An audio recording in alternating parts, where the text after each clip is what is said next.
Les scientifiques ont trouvé un moyen de traiter le diabète à l'aide d'un smartphone. Des millions de personnes dans le monde souffrent de diabète, et bon nombre d'entre elles doivent injecter de l'insuline pour contrôler leur taux de glucose. Cela implique généralement de prélever des échantillons de sang périodiques pour déterminer si et quand des coups de feu sont nécessaires.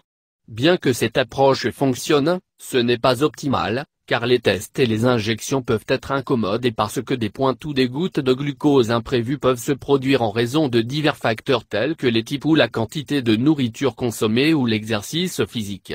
Dans ce nouvel effort, les chercheurs apportent le développement d'un système en boucle fermée qui offre un moyen de produire de l'insuline dans le corps et de le répartir selon les besoins.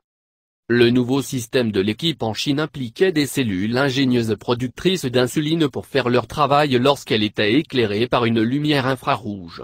Les chercheurs ont placé les cellules dans une gaine isolée qui contenait également des lumières LED rouges, puis elles ont placé la gaine sous la peau des souris testées. L'application de smartphone a analysé les données afin de déterminer quand et combien d'insuline devait produire. Il a ensuite envoyé un signal à la boîte de contrôle, en activant les voyants d'ailes, ce qui a amené les cellules à produire et à libérer de l'insuline dans les corps de la souris. Utilisation d'un téléphone intelligent et de cellules modifiées pour contrôler le diabète chez la souris.